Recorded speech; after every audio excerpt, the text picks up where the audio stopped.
All right, we're going to talk about possible edits for your photo shoots. In particular, this is the beverage photo shoot, but it could be just about any. Um, Always upon always, the second you open up, you need to Control J, you need to duplicate that layer. I must see a duplicate layer with the first one, nothing being done to. I need to see where you started, and then I need to see where you ended in order to give you the possibility of an A. Please understand right now, if you do not have a background image that is your original with nothing done, that will not allow you to get an A if your piece deserves it. I can't see all of the work that you guys are doing. I can't see that you started off with this piece that had, you know, 2 mugs in it and you somehow removed one of the mugs so expertly that I have no idea that you even did it. I want to see how much work you've done, okay? So with that, I'm going to go ahead and start working on my new layer. You've got a lot of things to start off with. First of all, cropping. You can use the crop tool. You can go ahead and click on the crop tool, 5 tools down. You can go ahead and frame an image however you see fit. It's going to give you your rule of thirds, so you can line something up if you want to put something off center. You can also further adjust it and pop something exactly where you might need it to be. And then you would press the Enter key to commit. Next one would be a rectangular marquee tool. Same thing, you can frame it. You can go ahead and reframe it if you need to. But on this one, you would have to go ahead and image crop when you were done. So those are 2 ways to crop it. I want to remind you, if you do have a crooked image, you're going to want to fix that as well. You can go ahead and rotate your particular image and work on it with that. Sorry. You can go ahead and rotate your image arbitrarily. If it's a little bit crooked, I can 1 degree clockwise, 1 degree counterclockwise, etc. We're going to go ahead and say, I'm going to leave this exactly where it's at, and then we're going to go ahead and keep going with our edits. Our usual edits are located in image adjustments. You've got your levels and you've got your hue saturation. Again, curves is a really great option if you have too much of a particular color family in there. Like you're shooting under fluorescent lights and it's very yellow. We can work on it with curves. You can kind of play around with it in that way. You can go ahead and you can find a particular channel in there. Like there's a little bit of red here. Watch what happens if I move this around. You're going to be pulling those colors and adding or subtracting, making something like this makes it a little bit warmer, for example. So you've got some options under curves. But you are probably most used to working with levels and hue saturation. Starting off with levels, again, this is your histogram. Your histogram shows you the distribution of your dark values, your shadows, your mid values, and your bright values like highlights. In that, you can move these around and you can gain or lose various pieces of information.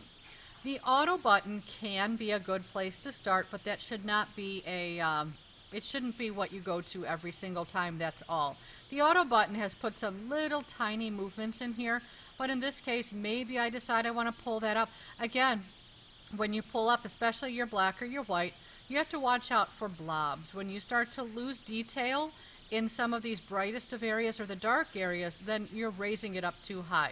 So you're going to want to work with that until you're pleased. Next area we're concerned with is working with your hue and saturation. You can slightly move your color a little bit warmer or cooler inside of there. You can see that Mickey Mouse is the only thing changing because that's all it's going to find for color. I'm going to go ahead and put that back at 0. Saturation, you can oversaturate. When you oversaturate, like we've talked about before, you get too much noise, so watch out for that. Again, don't be guilty of oversaturating. It's like wearing way too much makeup. You just kind of are looking silly. I really don't use lightness or darkness in here. I don't find it helpful. I would really adjust my levels for that. So I'm going to go ahead and cancel out of that and then introduce you into a few more tools. I remind you the clone stamp tool, don't work on the pattern stamp, but the clone stamp is a way that you can grab something. For example, let's say I didn't want to have this steam in there. I can go ahead and Alt click and you get that little bullseye. I've just copied that little piece right there and I can go ahead and I can put it over here and get rid of that steam. I'm going to go ahead and undo that. Let's say for some reason I wanted to move this edge of the snow over a little bit. I can Alt click right there. I can move that over and I move that over. It was here, now it's here. And it looks pretty flawless when you do it the right way, when you pick the right areas. You'll notice that the hardness level on my, on this clone stamp is turned all the way down, so you don't get a really hard edge that shows you exactly where you cut it out. So it'll copy, and you usually end up having to copy, like I'm going to alt click here and I'm going to add that right there. And let's say I want to make it a little bit different, I'll put that little piece right there. I can add a little bit more over there if I wanted to, etc. So you get a lot of options when it comes to the clone stamp if you need to get rid of something, etc. We're going to work on these 3 tools in particular at this point in time. These tools are so important when you're working in photography. You've got a dodge tool, which selectively lightens an area, a burn tool, which just like when you burn yourself, your skin gets darker, that selectively darkens areas, and then a sponge tool, which we'll explain in a minute. Dodge tool. Dodge tool, you can work with dodge and burn in 3 different ways: in your shadows, in your midtones, or in your highlights. So again, the dodge tool lightens an area. So if I go ahead, I generally will start on midtones. And then if it doesn't work the way I want it to, you know to go to your shadows or your highlights, depending on which way it works best. So you can go ahead, and I'm going to go ahead and accept the midtones. I'm going to bring my brush size smaller. I remind you the bracket keys on your keyboard are a really helpful tip for making your brushes, any of your tools that use this, bigger or smaller. Again, I can selectively lighten this area by clicking and moving this around. So it went from this to this. It's a very subtle difference if you just give it one pass. Notice my exposure's at 100%. That's pretty high. A lot of times you'll see it'll be around 50%, or even less if you want it to be very subtle. Just try to remove a little bit of shadowing underneath someone's eyes, for example. If I go to my highlights, same thing. You can see though, it's only removing value from the brightest points. If I put it over here, notice those dark points are still not getting any lighter because those belong in another category. I'm going to go ahead and undo that. And then finally the shadows, you're only going to make those shadowy portions lighter, so it went from here to here. Okay? Just the opposite would be our burn tool. Again, burn tool functions in the exact same way in terms of how you would work it, but you do want to make sure that you pick the right range. Midtones, again, is your average. We're making those gray tones darker. So again, we went from this to that, and that gives them a little bit more depth. Let's say if you were working on it and you really wanted to pull those shadows out, we could work into shadows. Again, just picking up on those shadows, I just went from that to that. And finally, getting into my highlights. Highlights, I wish would come with a big red warning flag. Please know if you burn in your highlights, generally all it does is make it gray. I don't use burning in on highlights a lot. If I do, the exposure is usually way down because I don't need to have it that high up. So please keep all of that in mind as you're working so you can work smart. Last tool in here is called the sponge tool. Sponge tool. You can choose a saturate mode or a desaturate mode. Just like when you desaturate an image to make it black and white, you can desaturate parts of an image to make those maybe more subtle in color or fully black and white. So if I have it on desaturate, my flow's at 100%, which means it's going to act really quick. It's going to work a lot. I can go ahead and I can wave it around right where the only spot of color is there, and you're going to see that that spot of color has become far reduced. I can spot saturate. I can do just the opposite, then go ahead and wave it out, and you're going to see that if I go too much, you're getting that noise coming up. But again, those are great ways. For example, if this were a portrait, I could do a spot saturate a little bit on the cheeks and the lips just to bring up a little bit of the color that's already there. Make it more still natural, but realistic. So it's really important for you guys to recognize that. I want to go ahead and mention about manufacturing your own blur. Some of you guys really wanted to add an element of blur in this piece, and you weren't able to gain that because of the maybe the settings you were using or the depth that was achievable.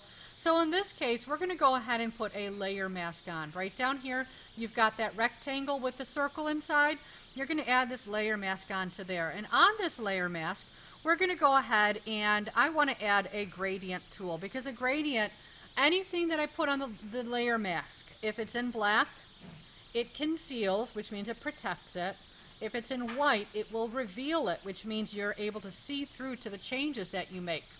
You can go ahead and drag a gradient down. Notice my gradient is set up to the black and white, and I actually chose this style of gradient right here. It's a reflected gradient, which will give you that black, basically that black line right there. So you can put the blur on it now, or you can put the blur on it before you add this in. When we go ahead and blur it, we're going to go to Filter, Blur, and Gaussian Blur. That Gaussian Blur, I'm going to have to make a decision. Oh, actually, I need to make sure I'm on the right layer before I Gaussian Blur. I am actually going to disable this layer mask for now. I'm going to filter, I'm going to blur, and I'm going to Gaussian Blur. And I'm going to go ahead and bring this down, let's say bring it down to about 3 pixels or so. Notice everything is blurry. At this stage, obviously this would not be a very good picture.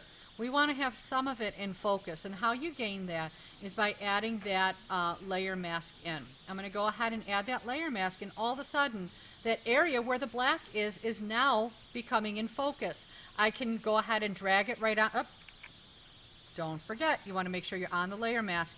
I can add that in, make it a little bit longer, make sure that I don't get quite as much blur.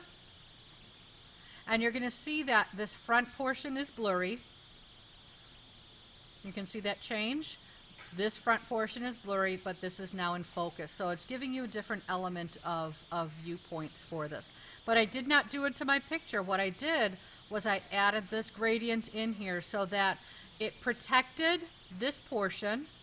It allowed this portion to peek through to whatever layer is underneath it. Now realize the layer that's underneath it, if that is, you know, some strange layer such as that, that is what you're going to see. So you do want to make sure that you have a layer of that same image in the same style underneath it. Okay? Very last thing is if you wanted to add color. So for example, I'm going to go ahead and open up, maybe this one will make you laugh. I'll go open up my friend Pee Wee Herman. I'm going to go ahead and Control J, copy. Of course, all of this would be done. I would want to go ahead and edit, just like we talked about editing. But let's say I want to go ahead and desaturate this one to make it a black and white. We can go ahead and desaturate. I can then put in a layer mask, and I could paint on there. Black reveal, so the black, if I activate my layer mask with one click, the black that I paint onto it won't show up as black. It's going to be part of a mask. Let's say I only want his bow tie in color. Of course, I would zoom in and I would get really close by, but now I only have his bow tie in color. I actually did not do anything by like erasing portions of the picture or anything. You'll see that little tiny piece of black right there on my layer mask. Basically, it's like a hole cut in a piece of paper that you're looking through to see this red underneath it. Notice if this was not here, if I had another black and white version of him underneath there, nothing would be different because it's showing through, but it's showing through to the same thing. If I wanted it to be dull, I could do something like that, for example, and then he would be done. I could come through and soften it up, maybe reduce the opacity, come through and add a little bit. Oh, let me go back. Make sure you're on the right layer. Remove a little bit of the color in his cheeks, in his lip, etc. So you can selectively color in that way by using a layer mask. Again, if you can see that layer mask, it's got a really weird 2 spots and a line. And that's exactly how you would hand color without being destructive.